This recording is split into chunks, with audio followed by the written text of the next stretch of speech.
제가 2019년도 10월 말과 11월 4주에 걸쳐서 신선교봉 우리 교회는 어떤 교회인가 시리즈를 말씀드린 적이 있어요. 근데 이번에 이제 1월 달을 지나면서 생각을 해보니까요, 그 5년 정도 지난 이후 그때 이후로 우리 교회가 지금 어디쯤에 있는지 또 어디로 가고 있는지를 한번 확인해 볼 필요도 있겠다라고 생각을 해서 조금 복기를 좀 하려고 합니다. 그래서 2월 한 달은 우리 교회 시리즈 신선교봉. 왜 신선교봉인가? 우리 교회가 지금 언덕에 있잖아요, 마침.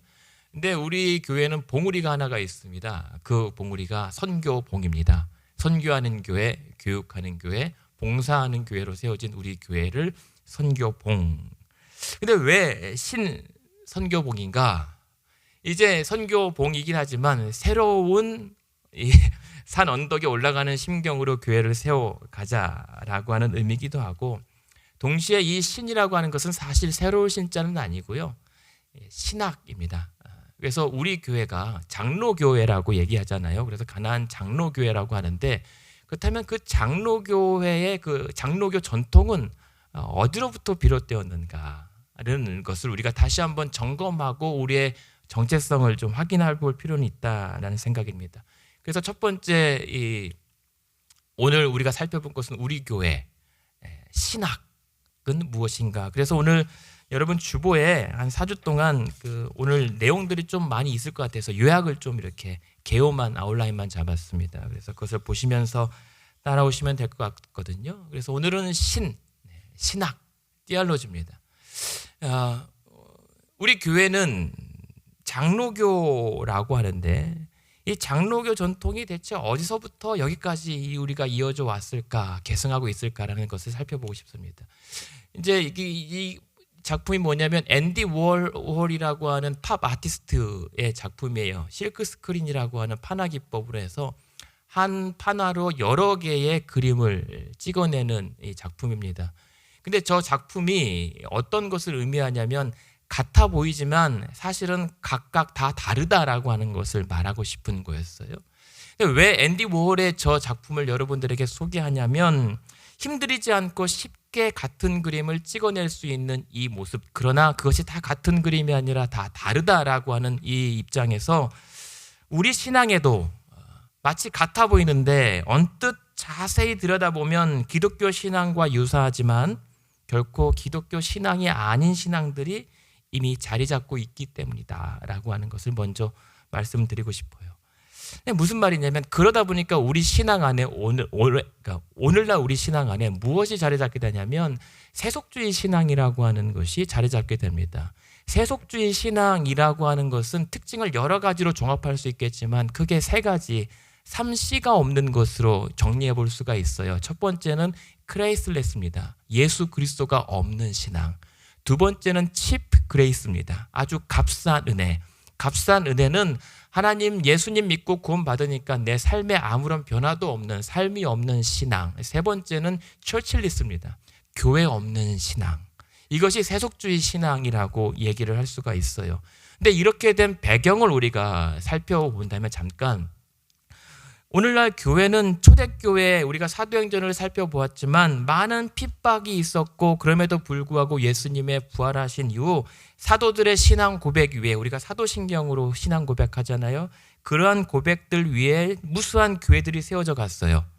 그리고 AD 한 313년경에 기독교가 국교화됩니다. 우리의 신앙이 공인되었어요. 인정받습니다. 그런데 그렇게 해서 교회가 잘 세워가나 싶었는데 오히려 그를 기점으로 교회가 타락하기 시작해요. 왜냐하면 교회가 국가 권력과 결탁하면서 교회로서의 마땅히 있어야 할 기능, 예언자적 기능을 상실해버렸기 때문입니다. 그래서 그러다 보니 교회가 어디까지 침범하냐면 교회가 하나님 말씀의 권위까지 침범해 들어갔어요.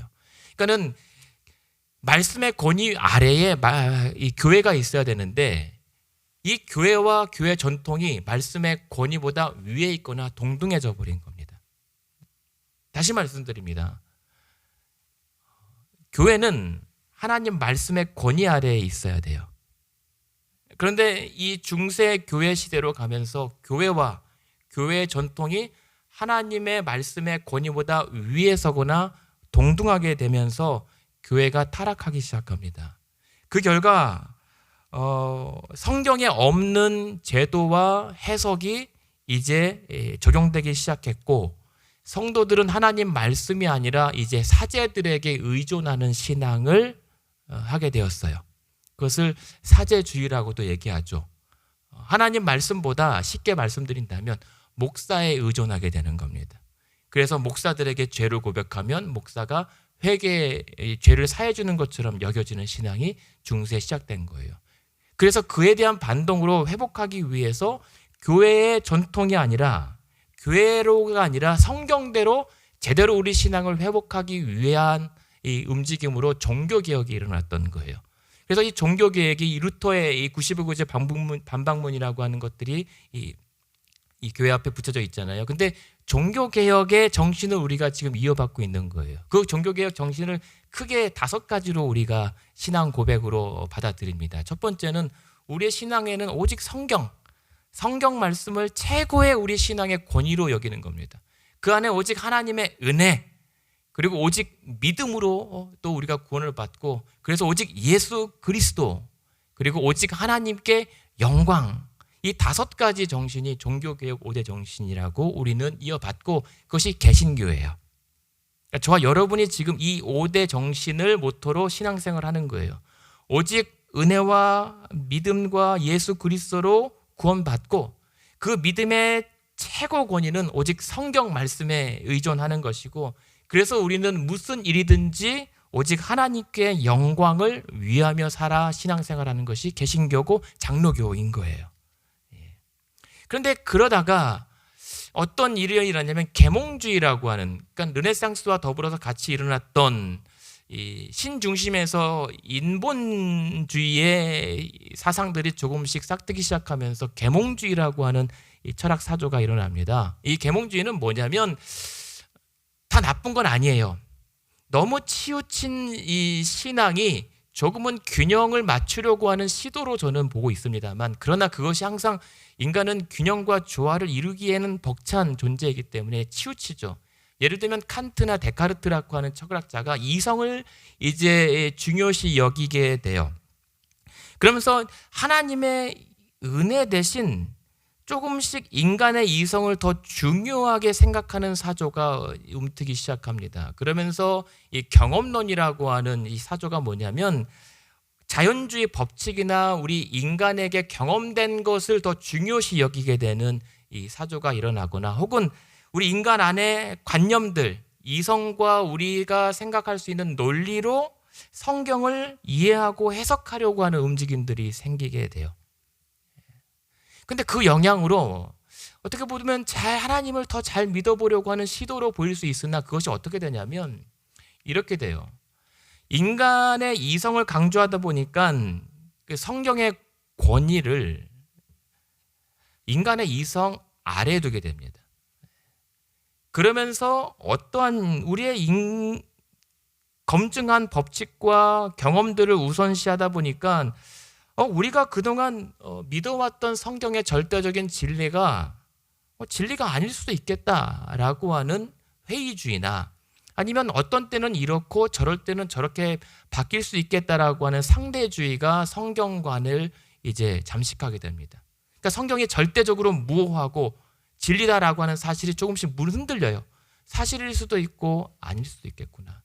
그러다가 나중에는 어떻게 생각하냐면, 아니다, 우리의 논리로 받아들일 수 없는 것들은 성경에서 제외하자. 그래서 예수님의 부활과 기적 같은 것을 빼내는 비신화화라고 하는 작업들이 일어나요. 그러니까 결국은 성경의 권위가 떨어지면서 이 기독교의 근간이 흔들리기 시작을 하는 겁니다. 그런데 중요한 것은 이것이 흔들리면서 떠나는 것이 아니라 그 다음에 이어지는 사조가 뭐냐면 자유주의 신앙이라고 하는 게 우리에게 들어와요. 그러니까 자유주의 신앙이라고 하는 것은 성경의 권위가 무너지면서 자연스럽게 우리 안에서 드러나는 신앙의 형태입니다. 그것을 첫 번째 자유주의 신앙을 낭만주의라고 우리가 표현할 수가 있어요. 낭만주의는 뭐냐면 그냥 정말 낭만적인 거예요. 무슨 말씀이냐면 하나님의 말씀 없이도 우리가 하나님을 알 수 있다. 맞습니까? 틀립니까? 하나님의 말씀 없이도 내 느낌과 감정과 직관, 체험만으로도 하나님을 알 수 있다라고 신앙생활 하는 거예요. 그러니까는 어떻게 돼요? 말씀 없이 내가 직관으로도 내 감정으로도 하나님을 느낄 수 있다라고 하니까 뭔가 로맨틱하잖아요. 어떻게 보면. 근데 그것이 자유주의 신앙이라는 거죠. 두 번째는 그것이 점점 나가면서 신비주의로 이어집니다. 신비주의는 뭐냐면 그렇게 체험을 강조하다 보니까 이제는 성경 말고 특별한 하나님의 직통 계시라고 얘기하죠. 직접 하나님께서 내게 말씀하셨습니다 라고 생각하게 되는 거예요. 여러분 뭐 가끔 그 산에서 계시를 받았다라고 하는 분들, 그래서 계시를 받아서 나뭇잎에 그 계시 받은 말씀을 적었다라고 하는 분도 계세요. 근데 오늘 우리가 알아야 될 것은요, 성경 외에는 하나님의 계시는 없습니다. 이제. 그러니까 성경이 하나님의 특별하고 유일한 최종적 계시예요. 그래서 하나님께서 오늘날 내게 말씀하셨습니다라고 우리가 고백할 때가 있어요. 근데 그러한 은사가 하나님의 계시인지 아닌지를 확인할 수 있는 최종 근거는 하나님 말씀이에요. 그러니까 하나님께서 기도 가운데 여러분의 신앙생활 가운데 여러 가지 체험과 은사를 주실 거예요. 근데 그것이 하나님으로부터 말미암은 것인지를 확인할 수 있는 검증 그 수단은 성경입니다. 하나님께서 기도에 응답을 하셨다면 그것은 분명히 하나님 말씀에 근거합니다. 근데 하나님의 말씀과 근거 없이 하나님의 음성이라고 착각하면 그것이 과연 말씀에 그런 하나님의 어떤 대답과 그런 형식이 없으면 그냥 아닌 거예요. 그렇게 보시는 게 안전합니다. 그러다 보니까 결국에는 어떻게 됩니까? 낭만과 신비주의 신앙에 우리가 집중하게 되면 실존주의 신앙에 빠지게 돼요. 저는 실존주의 신앙에 대해서 완전히 부정하거나 나쁘다고는 보지 않아요. 왜냐하면 하나님과 나 사이의 관계에 실존적으로 체험하는 것도 필요하니까. 그런데 여기서 말하는 실존주의 신앙은 다른 거예요. 뭐냐면 하나님의 말씀을 인정하긴 하지만 그 말씀을 내가 체험을 해야 된다는 거예요. 말씀을 깨닫긴 하는데 그 말씀을 내가 더 깨닫기 위해서 철학적인 사상과 나의 깊은 사유를 곁들이는 거예요. 그러면서 하나님 말씀을 깨달았다라고 하면서 지적 희열을 경험하는 겁니다. 그러면서 하나님이 내게 말씀하셨다, 그 말씀을 경험했다라고 오해하게 되죠. 그래서 하나님의 말씀의 기적 같은 것은 누락시키고 산상수훈 같은 어떤 윤리적이고 도덕적인 법칙들이 내 삶의 규범으로 인정되면서 하나님과의 어떤 긴밀한 교제를 나눈다라고 여기게 되는 것이죠. 이것이 어떤 문제가 되냐면 하나님과 나가 중요하게 돼요. 그러니까 하나님과 개인만 중요하다 보니까는 공동체가 중요성이 떨어지죠. 그래서 그러다 보니까 성경이 어떻게 되냐면 옳은 것도 있지만 아닌 것도 있다. 하나님의 계시가 아닌 것도 있을 수 있다라고 이제 생각하게 되는 이 신앙의 사조가 일어납니다. 그래서 저것이 자유주의 신앙으로 우리 안에 들어오게 됩니다. 여러분, 근데 낭만주의 그리고 신비주의, 실존주의의 공통점은 뭘까요? 성경이 뒤로 물러나게 돼요. 우리 신앙의 최종적 권위인 성경이 뒤로 빠지게 되면서 내 자신, 우리 자신이 신앙의 주체가 되는 겁니다. 그러면서 뭐가 되냐면 외부로부터 공급하여 주시는 주입되는 하나님의 은혜보다 나의 노력이 강조돼요. 그래서 자유주의 신앙은 결국은 신앙을 신념으로 바꿔버려요. 다시 말씀드립니다. 신념이 신앙이 되어서는 안 돼요. 자기 확신, 자기 중심의 신앙은 신앙이 아니라 신념일 수 있습니다. 그리고 그것이 자유주의 신학의 결과예요. 그러니까 우리가 자유주의 신앙이라고 하면은 뭔가 부정적인 견해가 많이 있지만 사실 우리도 은근 나도 모르게 자유주의 신앙에 빠져 있는 거예요. 그러다 보면 어떻게 내가 그러한 상황에 처해 있는지를 검증하게 되냐면 왜곡이 일어나요. 어떤 왜곡이 일어나냐면 저 보시는 이 화살표는 사실은 길이가 달라 보이잖아요. 다 같아요. 근데 화살표의 그 꺽쇠를 어디 방향으로 하느냐에 따라서 달라 보이는 거예요. 마찬가지로 우리가 믿는 신앙에 왜곡이 일어나는 거예요. 같아 보이는데 달라요. 하나님에 대한 왜곡이 일어나요. 하나님은 이렇게 믿게 되면 어떻게 되면 만유에 존재하시지만 그냥 인격적인 하나님이 아니에요. 그냥 어떤 법칙이나 그냥 일반 자연의 원리로 존재하는 신으로 여기게 돼요. 그래서 뭐가 되냐면 범신론 같은 신앙이 일어나죠. 그러니까 우리가 하나님을 위하여 존재하는 것이 아니라 하나님이 나를 위하여 존재해야 한다고 착각하게 돼요.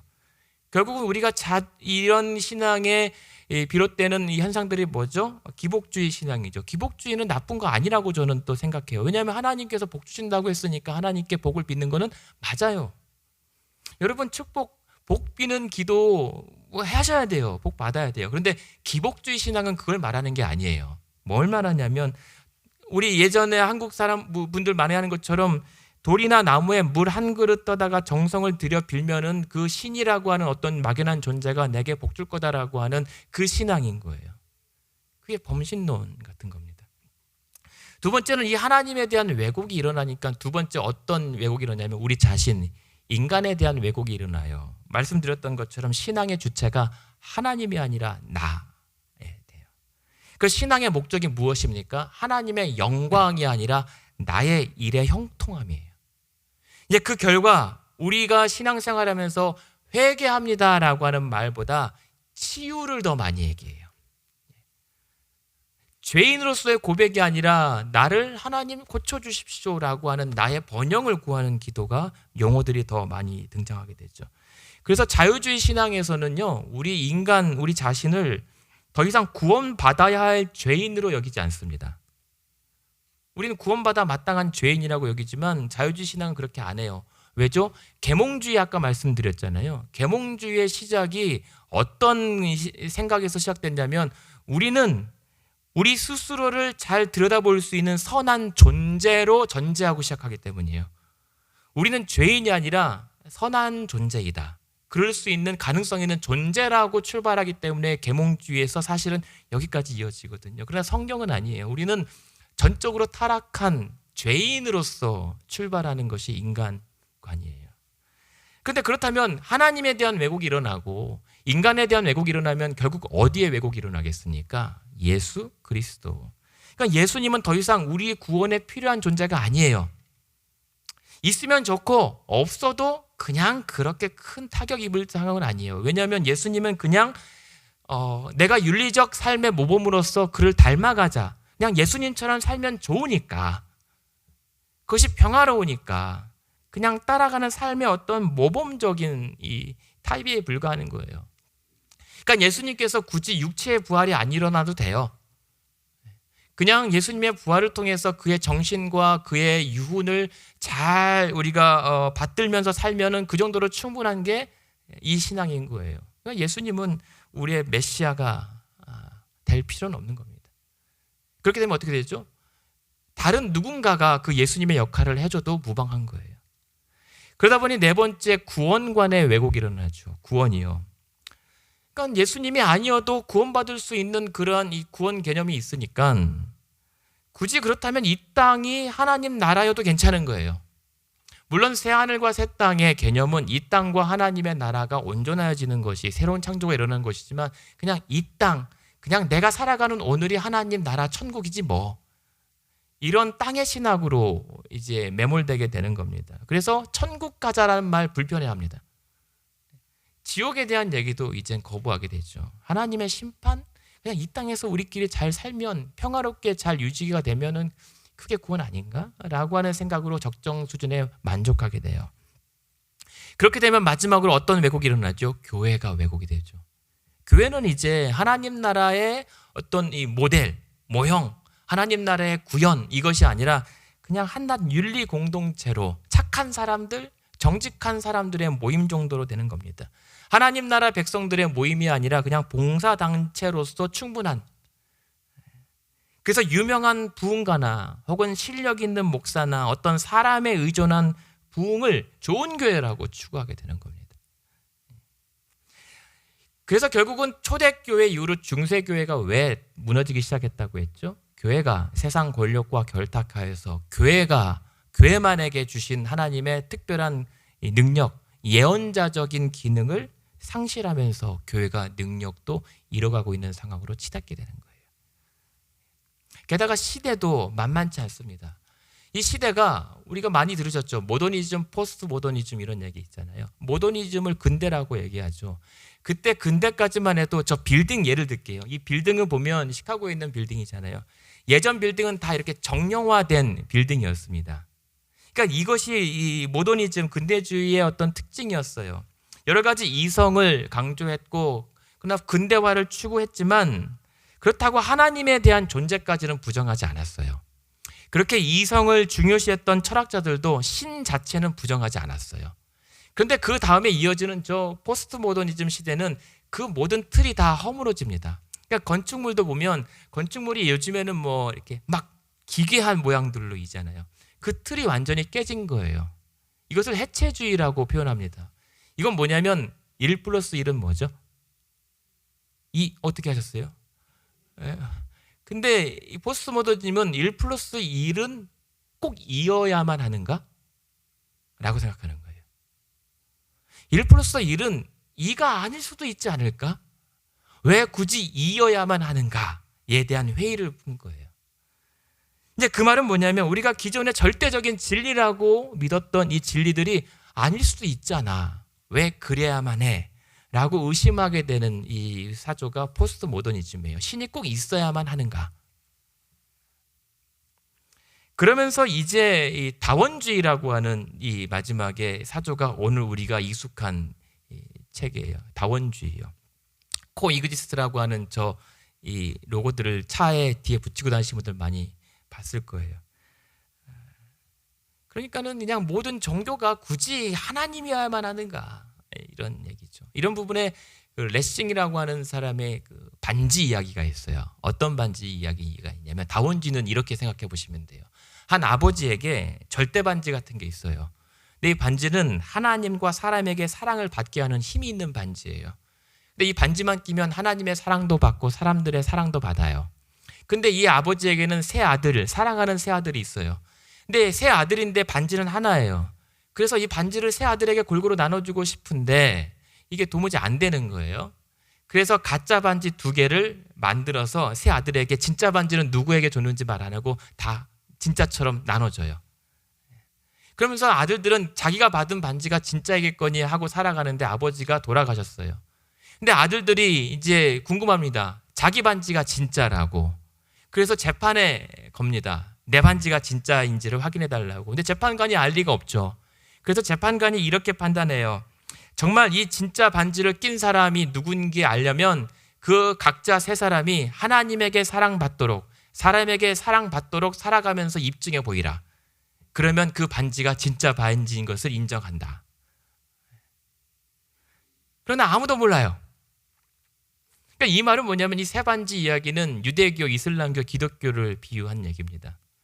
뭐가 중요하냐? 뭐가 진짜 반지가 중요하냐? 사랑받고 인정받는 것이 중요하지. 그것이 진짜 반지의 효력 아니겠느냐라고 얘기해요. 저는 감동적인 얘기고 오늘날 우리가 조금 귀담아 들을 교훈의 부분도 있다고 저는 생각을 해요. 그러나 중요한 것은 진리와 구원에 있어서 그냥 이슬람교도 유대교도 기독교도 다 보편적 종교로 잘 지낼 필요는 있겠죠. 그러나 구원받는 일에 대해서는 예수 그리스도 아니면 안 된다라고 하는 우리의 절대적인 구원관이 있음에도 불구하고 진리에 있어서 정상에 올라가는 유일한 문이 중요한 게 아니라 어떤 문이든 산 위에 올라가기면 되지 않느냐라고 하는 이러한 이 다원주의 사상에는 우리가 주의하고 분별해야 된다는 사실입니다. 이게 다원주의예요. 좋아 보여요. 그리고 어떻게 보면 우리에게 이 지혜를 구해야 되는 부분인데 그러나 우리가 양보할 수 없는 성경대로 성경 안에서 말씀하시는 진리와는 또 다른 것과 타협할 수 없다는 것. 이것은 분별해야 됩니다. 그래서 일어났던 또 근대의 변화가 이렇게 믿으면 큰일 난다. 다시 정통으로 돌아가자. 다시 정통신앙으로 돌아가자라고 하는 근본주의가 일어나요. 근데 이러한 흐름에서 이것 때문에 균형을 또 잃어요. 그래서 편협한 신앙에 빠집니다. 성경을 문자 그대로 해석하려다 보니까는 세대주의라고 하는 이 편협한 시야가 생겨요. 그래서 극단적인 신앙과 종말론에 우리가 또 휘청거리게 되죠. 그래서 세상과 담을 쌓아버린 결과를 낳아요. 그래서 안 된다, 그러면 안 된다, 세상과의 담을 허물자라고 해서 복음주의라고 하는 신앙이 다시 일어나요. 여러분 복음주의 많이 얘기하셨죠. 교회를, 성경을, 그리고 이 사회의 참여를 강조하는 그런 신앙을 회복해 나가자라고 하는 적극적인 명령이었는데, 문제는 너무 스펙트럼이 넓다 보니까 인정하지 말아야 할 자유주의 신앙까지 다시 포함하면서 지금 이제 넥스 에반젤리즘이라고 복음주의 말고 그 다음 또 다른 복음주의가 필요하다라고 하는 상황까지 오게 됐어요. 이게 오늘날 우리가 쭉 초대교회에서부터 달려왔던 장로교 신앙의 형성 과정입니다. 그렇다면 이러한 상황 가운데 우리 교회는, 우리 가나안 장로교회는 어떤 입장이어야 되는가? 이걸 말씀드리려고 쭉 말씀드린 거예요. 여러분 꼭 아셔야 됩니다. 개혁주의. 이 말은, 개혁주의라고 하는 것은 우리가 처음에 종교개혁이 시작했던 5대 정신이 있잖아요. 오직 성경, 오직 은혜, 오직 믿음, 오직 예수 그리스도, 오직 하나님께 영광. 이라고 하는 이 5대 정신을 우리의 신앙의 모토로 삼는 거예요. 그것을 장로교 전통의 신앙입니다. 이것을 칼빈주의라고도 얘기하는데, 그렇다면 이것이 다시 오직 성경의 기조로부터 돌아가는 건데요. 그렇게 되면요, 이러한 우리 개신교, 장로교 전통의 신앙을 고백하면서 이걸 인정하게 돼요. 튤립이라고 하는 것이 있습니다. 튤립, 이것은 뭐냐면 우리가 이러한 성경의 신앙을 회복하게 될 때 인정하게 된 5가지 신앙 고백입니다. 첫 번째는 토탈 디프레버티입니다. 인간은 전적인 타락입니다. 우리는 이 죄인이고 우리에게 선한 것이라고는 찾아볼 수 없는 불가능한 존재를 인정하는 겁니다. 두 번째는 unconditional election입니다. 조건 없는 무조건적인 하나님의 선택으로 말미암아 우리가 구원받게 되었다라고 하는 겁니다.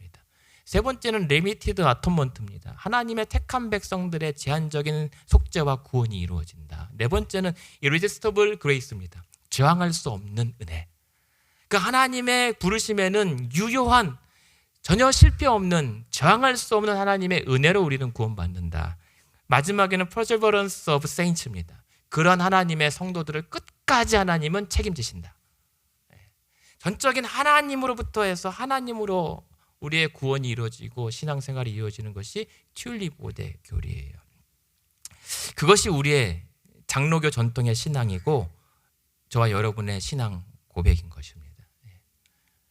그러니까는 이러한 오직, 그리고 튤립이라고 하는 이 신앙 고백이 장로교 전통의 여러분이 고백하는 신앙이고 배경이에요. 근데 이것을 우리가 문서로 만든 것이 웨스트민스터 신앙 고백서라는 겁니다. 웨스트민스터 사원에서 1643년에 121명 정도의 목사님들이, 그때 막 그 분쟁이 일어나고 나라에 전쟁이 일어나는데도 불구하고 5년 6개월 동안 1163번을 만납니다. 회의를. 오전 9시부터 2시까지. 그래서 5년 6개월 동안 저 사원에서 무수한 목사님들이 우리의 신앙이 과연 어떤 것이 올바른가에 대해서 정말 치열하게 고민해서 나온 것이 웨스트민스터 신앙 고백이라고 하는 거예요. 여러분들 우리 교회 다니면서 한 번쯤은 소요리 교리문답, 대요리 교리문답 이런 거 배우셨을 거예요. 그 신앙 고백들이 바로 우리 장로교 전통입니다. 그러니까 그 고백 위에 장로교회가 세워진 거예요. 그러니까 이 말은 방금 종교 5대 정신과 튤립이라고 하는 이 근간으로 하는 신앙 고백을 인정하면서 교회를 세워나가는 거예요. 성경의 권위를 절대적으로 인정하는 것. 그러면서 나온 게 장로교예요. 장로교. 여러분 장로교 할 때 우리는 프레스비터리안 철치라고 합니다. 엘더 철치가 아닙니다. 다른 거예요. 사실 프레스비터리안 철치라고 하는 장로교 제도는 그냥 이런 거예요. 대의민주주의 정치 제도를 교회에 도입한 겁니다. 성도들, 여러분 교인들이 이 리더를, 장로를 대표자로 세워서 그 당회로 하여금 교회를 다스려 치리권을 행사하게 만든 겁니다. 이 말은 교인이, 물론 교회는 하나님의 교회 주인 되시지만 그 교회의 권리들은 다 주권이 교인들에게 있다라고 하는 민주주의 정치 제도를 장로교 제도라고 얘기하는 거예요. 그러니까 여러분이 그 주체라고 하는 것이죠.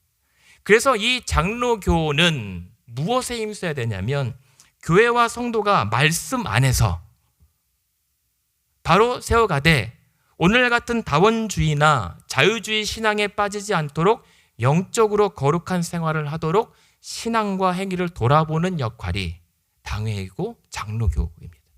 그렇기 때문에 한 교회로서가 아니라 여러 장로교회들의 모임으로 존재하는 것이 장로교입니다. 그래서 우리가 그러한 교단에 가입하게 되는 거예요. 그래서 우리가 가입하게 된 이 교단이 바로 그러한 교단인 거예요. 예전에 우리가 속해 있었던 미국 장로교 다른 교단은 원래 이상과 같은 이 웨스트민스터 신앙 고백을 그 고백 위에 세워진 교단이었어요. 그런데 1910년도의 이후로 자유주의 신앙으로 조금씩 치우치면서 그전까지는 성경의 무호성을 믿었고 예수님의 동정녀 탄생을 믿었고 예수님의 대속 그리고 예수님의 육체적인 부활 그리고 예수님의 기적들을 다 믿어야만 목산수를 줬어요. 근데 그 이후로 그러나 그 5가지 고백해야 되는 이 사항은 이론에 불과하고 다른 해석이 있을 수 있다고 하는 바람에 점점 종교다원주의로 이제 점점점 이제 이끌리고 말았던 거죠. 그래서 우리가 교단 가입을 하게 된 것은 어떤 지역적인 동성애 문제 이런 게 아니에요. 사실은 궁극적으로는 우리의 신앙이 우리 장로교의 신앙이 이 전통이 과연 성경대로인가 아닌가의 기준을 삼아서 우리가 교단에 들어가는 거예요. 오직 성경, 오직 은혜, 오직 믿음, 오직 예수 그리스도, 오직 하나님께 영광을 돌리기 위해서 우리는 장로교인이 된 것이고 전적인 타락과 그러나 그런 하나님의 무조건적인 선택함에 입어서 하나님의 택한 백성들을 구원하신다라고 하는 믿음의 고백과 그 하나님의 택하심과 부르심에 의해는 우리가 저항할 수 없는 유효한 부르심으로 인해서 하나님은 그러한 자들을 끝까지 구원에 이르게 하신다라고 하는 이 신앙을 고백하는 것이 장로교입니다. 저는 그래서 오늘 저와 여러분 오늘 이 아침에 하나님께서 그러한 장로교인으로 부르신 것을 아주 매우 자랑스럽게 그리고 기쁘게 여기셨으면 좋겠어요. 예. 그래서 우리 가나안 교회는 장로교 전통이라고 했을 때 오직 정확하고 오류가 없는 성경으로 돌아가자는 것에서부터 교회가 다시 세워져야 합니다. 바른 성경관에서 바른 신학이 세워지는 거거든요. 바른 성경관, 바른 신학에서 바른 신앙으로 연결되는 거예요. 그래서 성경과 교리가 균형을 이룰 것이고요. 그로 말미암아 말씀과 삶이 조화를 이루는 것이 장로교입니다. 밸런스 앤 하모니라고 얘기하죠. 균형과 조화를 이루는 신앙생활. 치우치지 않습니다. 그렇기 때문에 우리가 신앙생활 앞으로 할 때 성경을 이용하려 하지 말고 성경대로 믿고 사는 것이 중요합니다. 그래서 성경 말씀에도 이 말씀하죠. 마태복음 15장 6절에 보면 사람의 전통을 따라서 하나님의 말씀을 폐하지 말라. 그리고 너희의 이 모든 예언, 오늘 본문 읽어드렸던 말씀처럼 이 하나님의 말씀을 사사로이 풀지 말라는 겁니다. 어떤 개인의 어떤 사적인 어떤 이익과 어떤 관점으로 사사로이 풀 것이 아닙니다. 성경은.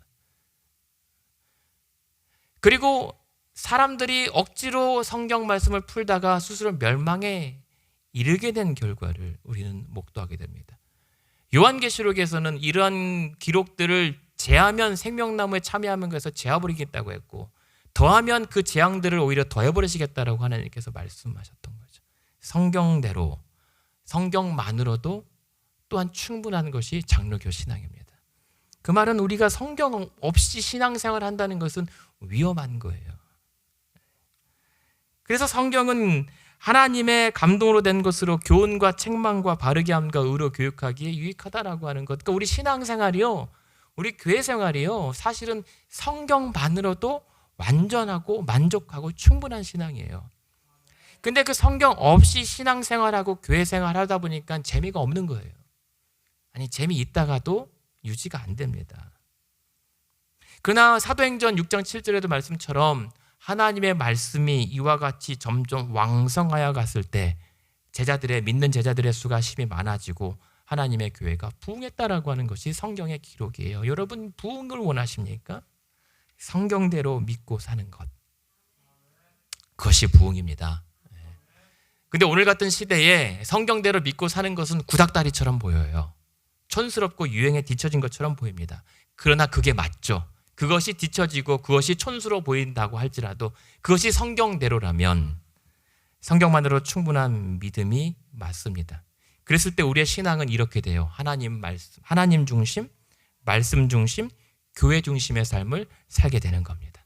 그리고 이러한 모든 믿음의 고백과 신학의 결정체가 무엇으로 표현됩니까? 바로 예배입니다. 그렇게 오늘 이 긴 내용들이었지만 여러분들이 장로교 신앙의 전통을 조금씩 회복해 나가면서 결론은 이겁니다.